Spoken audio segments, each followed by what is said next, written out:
बिस्मिल्लाहिर्रहमानिर्रहीम। अस्सलाम वालेकुम। मैंने इससे पहले जो वीडियोस बनानी शुरू की थी उनका एक ही मकसद था कि इस मुल्क में सियासत पे तो सब बात करते हैं, मैं खुद करता रहा हूँ, लेकिन अब उन इश्यूज़ पर बात उठाई जाए जो कि जिन पे बहुत कम लोग बात करते हैं।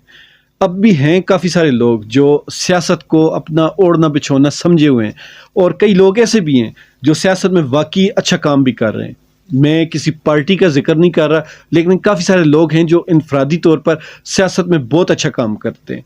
लेकिन यहाँ पर एक चीज़ है कि जो हमारी अवामी अवेयरनेस है, जो हमारे लोगों की जिसको कहते हैं तरबियत है, उसकी बहुत अशद ज़रूरत है।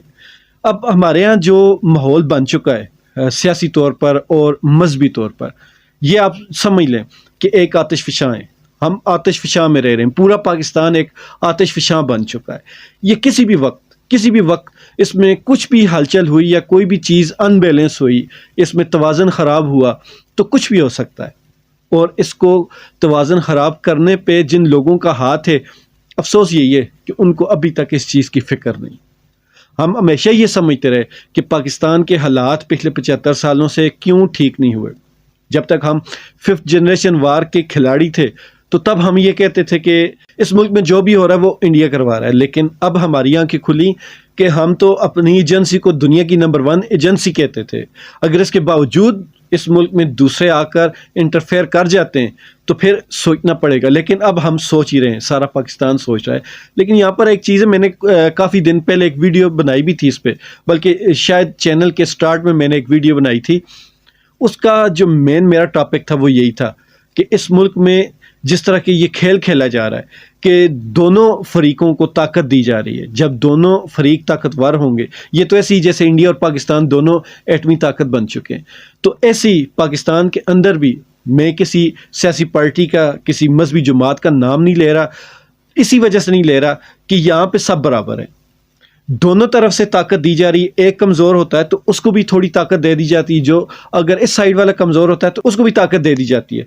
तो दोनों सूरतों में बैलेंस रखा जाता है। उसकी वजह यह है कि जब इसके सर पर हाथ होता है तो इसको डराने के लिए ये दूसरे का ड्रावा दिया जाता है कि देखो अगर तुम ठीक नहीं चले तो हम उसको हुकूमत दे देंगे, और अगर ये वाला मस्ती करे तो फिर इसका ड्रावा दिया जाता है।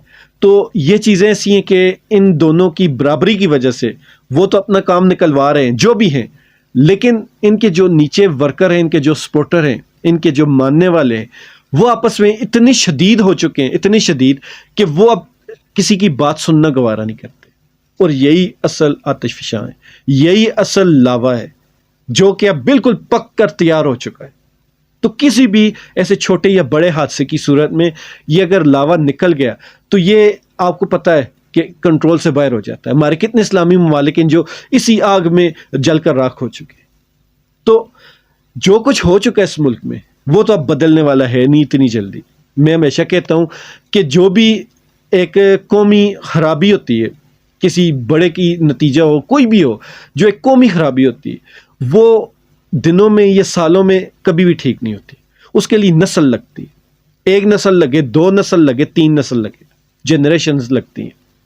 तो जब कोई भी खराबी हो तो वो नस्लों पे ठीक होनी हो तो फिर आप ये बेफिक्र हो जाएं कि ये इतनी जल्दी इस मुल्क के हालात ठीक होने वाले नहीं। इसको अगर आपने ठीक करना है तो आज जो मौजूदा जो भी नस्ल है, जो अभी स्कूलों को जाना है जिन्होंने, आप उसकी तरबियत करें। जिस दिन आपने उसकी तरबियत स्टार्ट की वो नस्ल जवान होगी, 18-25 साल की होगी, तो तब जाकर वो इस मुल्क को सुधारेंगे। तो मिनिमम अगर आपने आज काम शुरू किया तो उसका रिजल्ट जो होगा वो 25-30 साल के बाद आपको मिलेगा। बल्कि 25-30 साल में तो वो काम शुरू करेंगे। उनको अगर 8-10 साल ईमानदारी से काम करने दिया गया तब जाकर इस मुल्क के हालात ठीक होंगे। इस मुल्क में जो हम चाहते हैं ना, यूरोप और इंग्लैंड और अमेरिका जैसी सहूलियात या उस तरह का जो इखलाकी इक़दार है वो अगर आ जाएं तो उसके लिए आपको कम से कम 35-40 साल ज़रूर लगेंगे। वो भी अगर आपने आज से उस पर काम शुरू किया। लेकिन हमारे यहाँ काम किस पे शुरू है?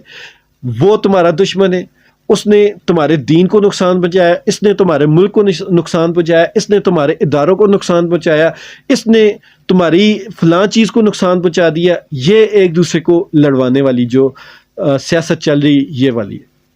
आप यकीन करें, मेरी बातें काफ़ी बोर भी होती हैं, लेकिन आप यकीन करें कि ये इस मुल्क के साथ बहुत बड़ा जुल्म है। آپ جتنا مرضی اس کو مذاق سمجھے، لیکن یہ ایک اٹل حقیقت ہے، یہ ایسی حقیقت ہے کہ جو بہت سارے اسلامی ممالک تسلیم نہیں کرتے تھے لیکن ان کے ساتھ ہو چکا۔